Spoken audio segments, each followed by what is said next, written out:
नमस्कार साथियों, आज वाली क्लास में अपन कौटिल्य के बारे में अध्ययन करेंगे। जो राजस्थान विश्वविद्यालय द्वारा आपका बीए पार्ट प्रथम वर्ष का जो राजनीति विज्ञान का सिलेबस है, द्वितीय पेपर प्रमुख भारतीय राजनीतिक विचारक, ठीक है, उसमें पहली इकाई में आपको मनु पढ़ना है, शुक्र पढ़ना है और कौटिल्य पढ़ना है। तो जो तीसरे विचारक हैं कौटिल्य, उनके बारे में अपन यहाँ अध्ययन करेंगे। तो सबसे पहले तो साथियों, जो कौटिल्य है उनका दूसरा नाम चाणक्य है और उनको विष्णुगुप्त के नाम से भी जाना जाता है।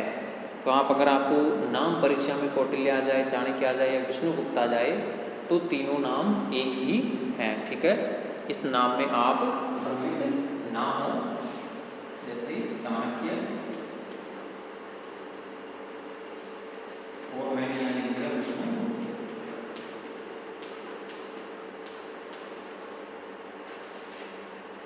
तो साथियों, यहाँ नाम में आपको जो है भ्रमित होने की आवश्यकता नहीं है, तीनों नाम एक ही हैं। कौटिल्य कह दो, चाणक्य कह दो या विष्णुगुप्त कह दो, ठीक है।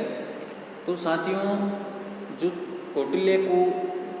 कौटिल्य का सबसे महान ग्रंथ है अर्थशास्त्र, ठीक है ना।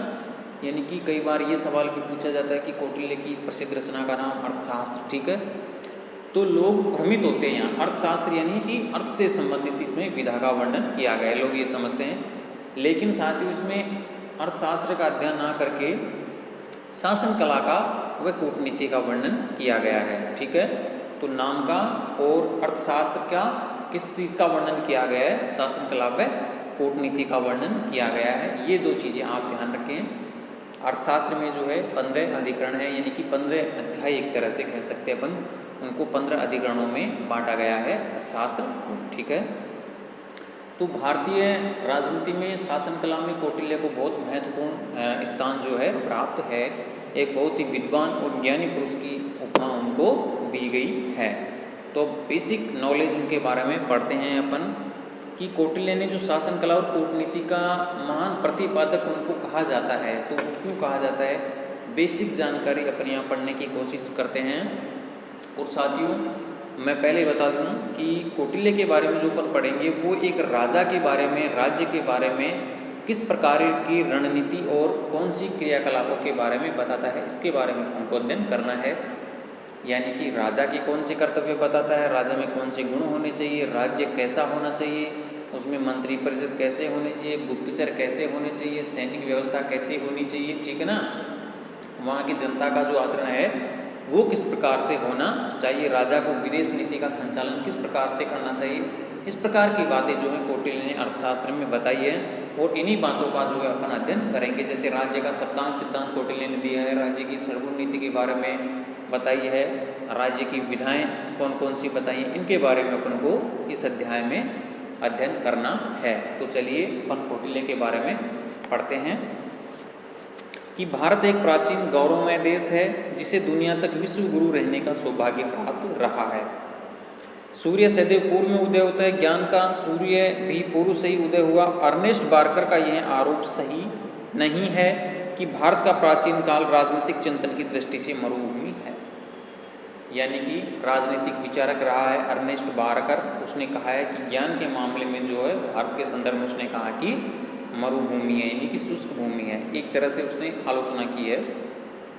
और प्राचीन भारत ने विश्व को केवल आध्यात्म दर्शन दिया है, यानी कि आध्यात्म का दर्शन सिर्फ भारत ने दिया है। 20वीं शताब्दी के प्रारंभ में कौटिल्य के अर्थशास्त्र की खोज ने इस मत का पूर्णतया खंडन कर दिया। यानी कि कौटिल्य का जो अर्थशास्त्र रहा है उसने इस बात का पूर्णतः खंडन किया, इसने यह सिद्ध कर दिया कि प्राचीन भारत केवल आध्यात्म में ही नहीं अपितु समाज दर्शन में भी किसी प्रकार से पीछे नहीं रहा है। कौटिल्य ने ये कोशिश कर रही प्रस्तुत करने की कि आध्यात्म ही नहीं बल्कि समाज दर्शन में भी जो है भारतीय दर्शन पीछे कभी नहीं रहा। प्राचीन भारत के राजशास्त्रियों में कौटिल्य का स्थान बहुत ऊंचा है।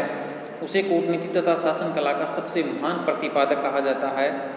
सोलेटोर के अनुसार प्राचीन भारत की राजनीतिक विचारधाराओं में सबसे अधिक ध्यान देने योग्य कौटिल्य की विचारधारा है। यानी कि महान व्यक्ति की एक संज्ञा दी गई है, वो राजनीतिक शास्त्र में बहुत ऊंचा पद है कौटिल्य का। तो साथियों, मौर्य वंश की स्थापना करने में जो है कौटिल्य का सबसे बड़ा हाथ माना जाता है। मौर्य वंश से पहले भारत में नंद वंश था। नंद वंश का जो अंतिम शासक था धनानंद, तो धनानंद ने जो है चंद्रगुप्त मौर्य का अपमान किया, इसकी वजह से जो है और उसके जो राज्य के संबंधित जो आचरण थे वो सही नहीं थे, इसलिए धनानंद ने चंद्रगुप्त मौर्य की सहायता से चाणक्य ने धनानंद को हरा दिया, उसे पद से हटा दिया और जो है मौर्य वंश की स्थापना की। मौर्य वंश का पहला शासक है चंद्रगुप्त मौर्य, जिसका मंत्री था ये चाणक्य। कौटिल्य उसका मंत्री था, मुख्यमंत्री, और चंद्रगुप्त को प्रशिक्षण देकर मौर्य वंश की स्थापना करवाई और मौर्य वंश का पहला शासक उसको बनाया। तो राज्य के संबंध में इसकी विस्तृत अवधारणा अपन देखते हैं आगे।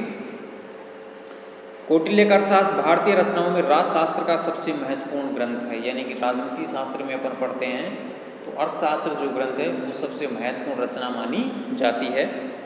इस ग्रंथ के इतने अधिक महत्व के 4 कारण हैं, यानी कि कौटिल्य का जो अर्थशास्त्र है इसका महत्व के क्या कारण है, तो उन 4 कारणों के बारे में अपन जान सकते हैं कि कौटिल्य का जो अर्थशास्त्र है वो कितना इम्पोर्टेंट क्यों है। सबसे पहला कारण कौन सा है कि कौटिल्य एक यथार्थवादी विचारक और व्यवहारिक राजनीतिज्ञ था तथा उसने ऐसी समस्याओं के विषय में लिखा जिनका व्यक्तियों, विशेष रूप से सार्वजनिक क्षेत्र में कार्य करने वाले व्यक्तियों को अपने व्यवहारिक जीवन में वस्तुतः सामना करना पड़ता है। यानी कि व्यवहारिक जीवन की जो परिस्थितियां हैं उनके बारे में कौटिल्य ने लिखा है, जिनका व्यक्तियों को, जिन समस्याओं का व्यक्तियों को सामना करना पड़ता है। दूसरा जो महत्व है कि प्राचीन भारत में सामान्यतः यह प्रथा प्रचलित थी कि राजनीति की विवेचना उसे धर्म का एक अंग मानकर की जाती थी, यानी कि राजनीति जो है उसमें धर्म जोड़ा जाता था। राजनीति की विवेचना उसे धर्म का एक अंग मानकर की जाती थी, लेकिन कौटिल्य ने इस परंपरा से हटकर राजनीति पर स्वतंत्र रूप से अर्थात उसे धर्म से पृथक करके लिखा, यानी कि राजनीति में धर्म नहीं होना चाहिए। ठीक है। तीसरा महत्व जो है कि कौटिल्य का अर्थशास्त्र राजनीतिक विषयक सभी ग्रंथों और विचारों का संग्रह सार है। और जो चौथा महत्व है कि कौटिल्य ने न केवल राजनीतिक विचारों का प्रतिपादन किया बल्कि अपने व्यवहारिक कार्यों के आधार पर अपने देश को एक सुदृढ़ व केंद्रीकृत शासन प्रदान किया, यानी कि देश को एकता में बांधने का कार्य यहाँ कौटिल्य ने किया, जैसा कि उसके पूर्व कभी भारतीयों ने नहीं जाना था। इससे पहले जितने भी शासक हुए उनमें किसी ने भी और राजनीतिक शास्त्रियों ने भी ऐसा करने की कोशिश कभी नहीं की। तो ये 4 कारणों के कारण जो अर्थशास्त्र का महत्व काफ़ी ज़्यादा है। भारत में कौटिल्य के पूर्व राजनीतिक बुद्धिमत्ता तथा शासन कला के सिद्धांत अस्पष्ट रूप से इधर उधर बिखरे हुए थे, यानी कि इतना अधिक एकता के सूत्र नहीं था। ठीक है ना, शासन कला भी थी लेकिन वो बिखरी हुई थी। ठीक है ना, उसमें एकता का अभाव था। कौटिल्य ने सभी सिद्धांतों को एक स्थान पर एकत्रित कर शासन कला के एक पृथक और विशिष्ट विज्ञान की रचना करने का कार्य किया। इस दृष्टि से कौटिल्य को शासन कला तथा कूटनीति का सबसे महान प्रतिपादक कहा जाता है, यानी कि शासन कला का सबसे महान प्रतिपादक और कूटनीति का महान प्रतिपादक कौटिल्य को कहा जाता है। ठीक है। अब साथियों यहाँ कौटिल्य का जो है जीवन परिचय अपन देखते हैं।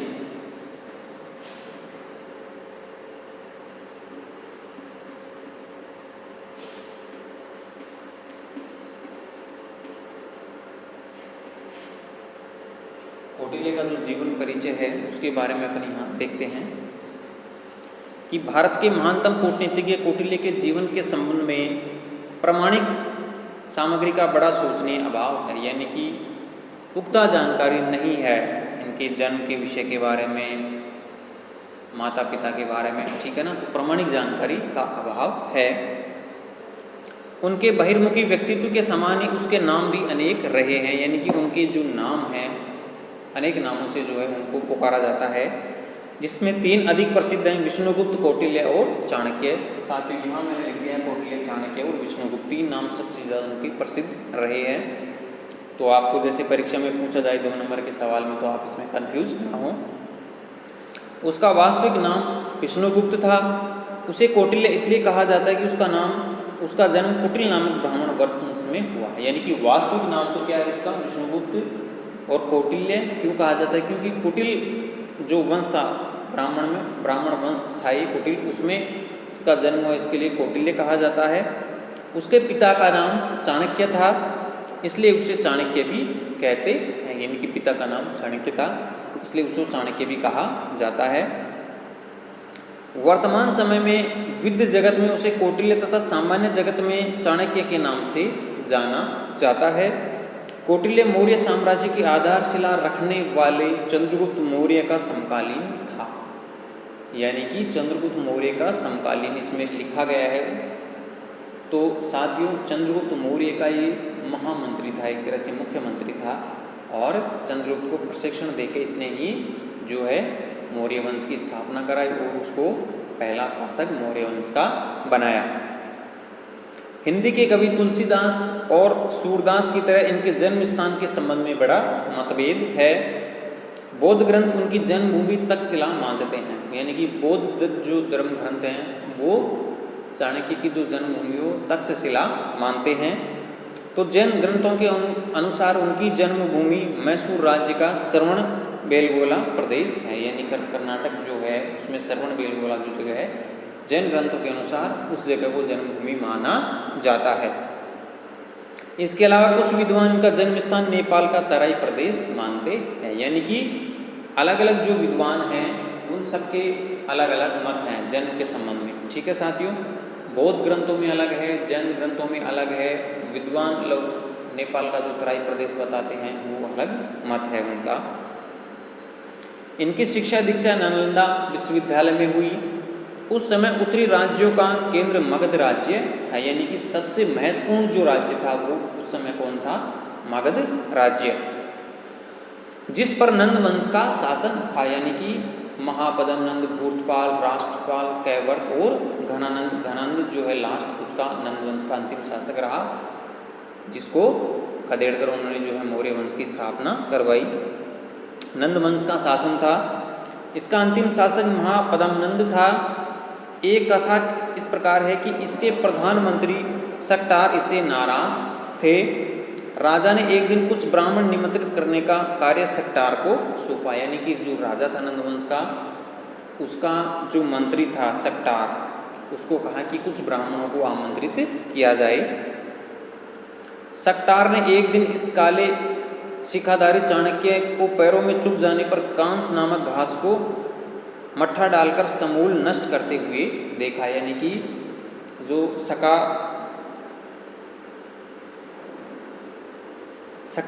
सक्टार नामक का जो मंत्री है उसने चाणक्य को देखा एक बार, तो चाणक्य के पैर में कांटा रुक गया।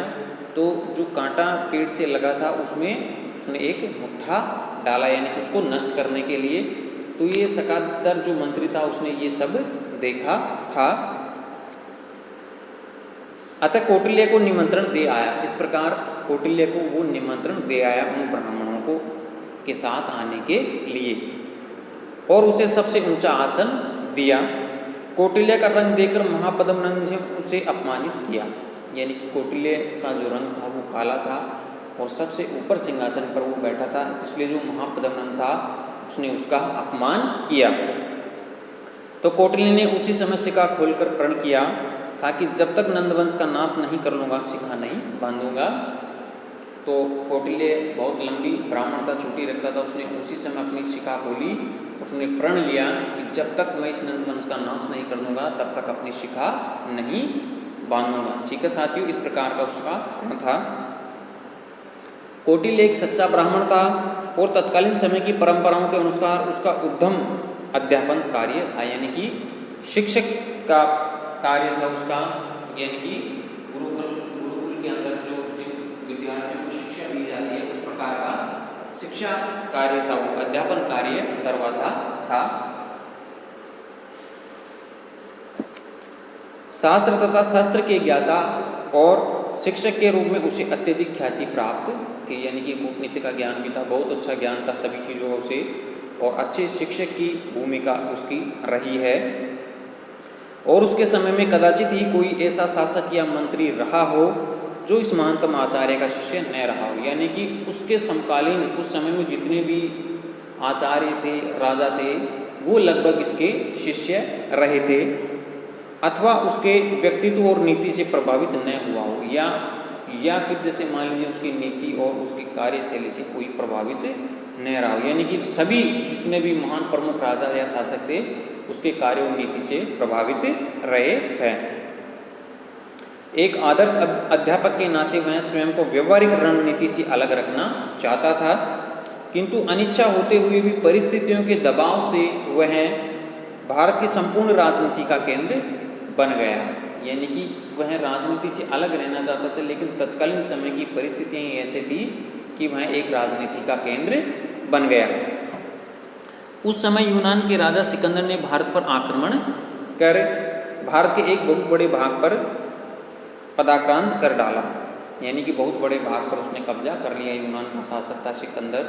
तो चाणक्य ने सोचा कि भारत के जो राजाओं को इकट्ठा करके उनको एकता के सूत्र में बांधकर यानी कि सिकंदर का सामना किया जा सकता है और सिकंदर को जो है भारत से खदेड़ा जा सकता है। भारत उस समय एक छोटे छोटे प्रभुता संपन्न राज्यों में विभक्त था, जिनके संगठन का नितांत अभाव था, यानी कि छोटे छोटे प्रदेशों में भारत बटा हुआ था और उनमें संगठन किसी प्रकार का संगठन नहीं था, और जो परस्पर संघर्ष और कलह में ही विलुप्त थे, यानी कि आपस में उनमें संघर्ष की स्थितियां विद्यमान थी।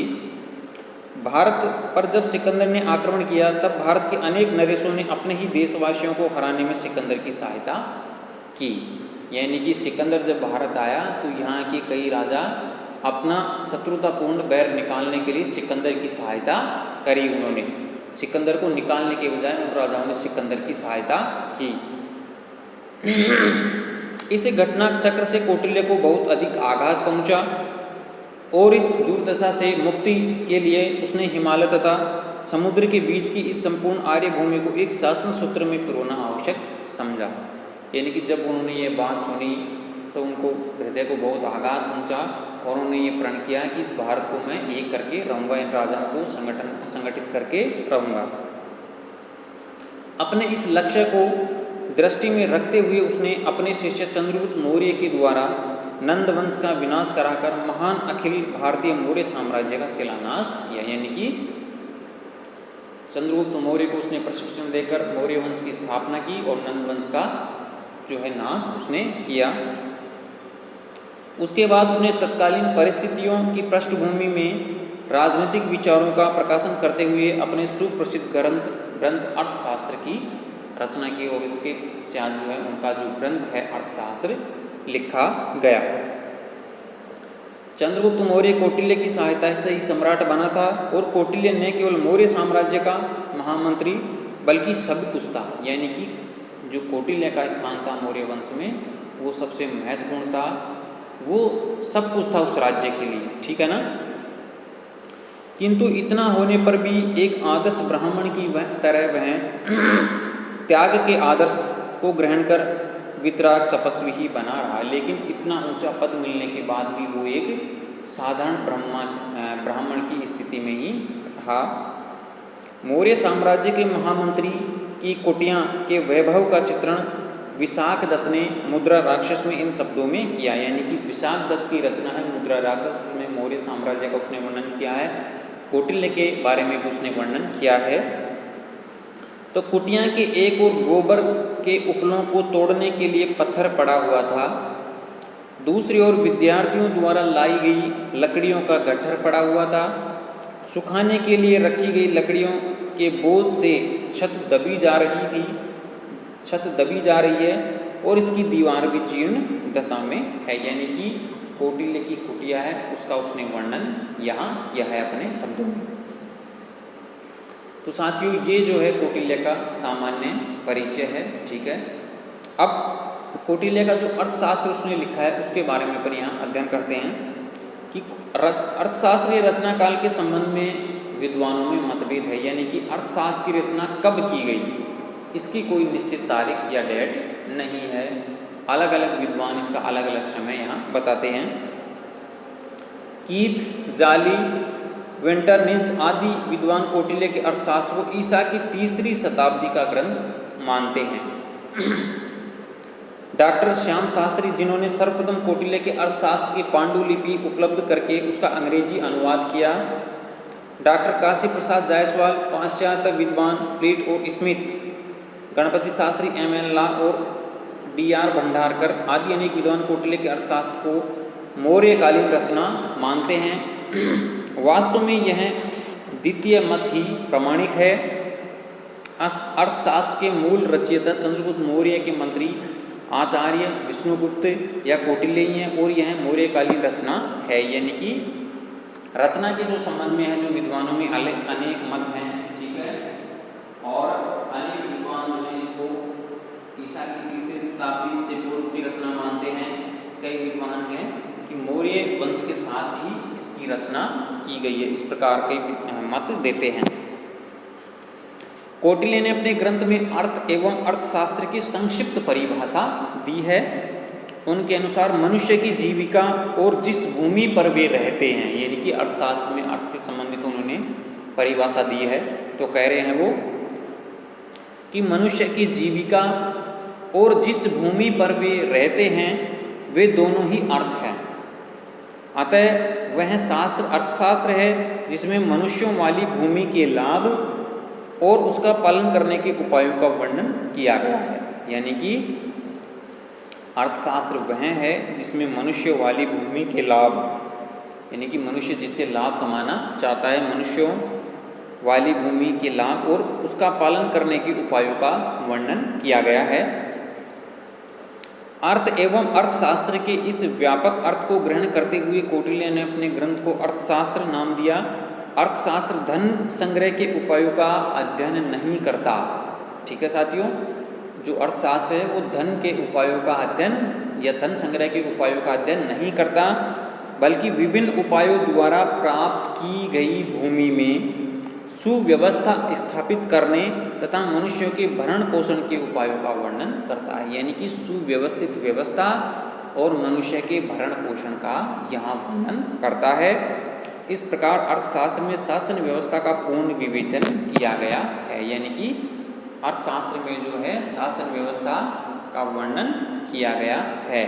तो साथियों, यहाँ सवाल पूछा जा सकता है कि अर्थशास्त्र किससे संबंधित है या अर्थशास्त्र में किसके बारे में अध्ययन या किसके बारे में लिखा गया है।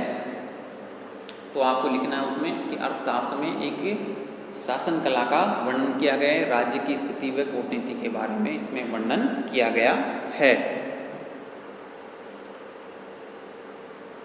कौटिल्य का अर्थशास्त्र राजनीति और शासन कला की एक महान रचना है। कौटिल्य ने अर्थशास्त्र के प्रारंभ में ही 4 विधाओं का उल्लेख किया है। प्रथम आन्वीक्षिकी, यानी कि 4 विधाएं कौटिल्य ने बताई है। पहली है आन्वीक्षिकी, दर्शन और तर्क, ठीक है। दूसरी है त्रयी, तीसरी है वार्ता और चौथी है दंड नीति। 4 की त्रयी, धर्म अधर्म तथा वेदों का ज्ञान, तीसरी है वार्ता कृषि व्यापार और चौथी है दंड नीति शासन कला या राजनीति शास्त्र। अर्थशास्त्र का प्रतिपाद्य विषय प्रमुख रूप से दंड नीति ही है। तो साथियों, यहाँ कौटिल्य ने 4 प्रकार की विधाओं का उल्लेख किया है। तो आपको ये भी पूछा जा सकता है आनुवांशिकी, त्रयी, वार्ता और दंड नीति, ये आप ध्यान में रखें। दूसरी बात है कि अर्थशास्त्र की रचना गद्य और पद्य दोनों में की गई है। इस ग्रंथ में 15 अधिकरण हैं। ये बात ध्यान रखें कि अर्थशास्त्र की जो रचना है वो गद्य और पद्य दोनों में की गई है और इसमें 15 अधिकरण है। ये बात भी पूछी जा सकती है। प्रथम विनयाधिकरण में राजा और जीवन और व्यवहार का सामान्य वर्णन है, यानी कि 15 जो अधिकरण है वो आपको बोल के बताता हूँ। दूसरा है अन्यक्ष प्रचार, ठीक है, में राज्य के विभिन्न प्रशासकीय अध्यक्षों और विभागों और कर्तव्यों का वर्णन है। तीसरा है धर्मस्थनीय, अर्थशास्त्र के मुकदमों की सुनवाई, धर्मस्थनीय और कंटक सौदरी, यानी कि 2 प्रकार के यहाँ न्यायालय हैं, ठीक है। 5वां है योग व्रत, राज्य के कर्मचारियों के कर्तव्यों का उल्लेख का वर्णन है इसमें। 6वां है मंडल योनि में शत्रु राष्ट्रों को वश में करने के उपाय, यानी कि मंडल योनि 6वें नंबर का है। 7वां है षड्गुण, यानी कि 6 प्रकार की नीतियाँ इसमें बताई गई हैं। 7वां है षड्गुण। 8वां है व्यसनाधिकारक में राज्य की विपत्तियों का मूलकरण उन्हें दूर करने के उपाय बताए गए हैं। 8वां है अभ्यास कर्म।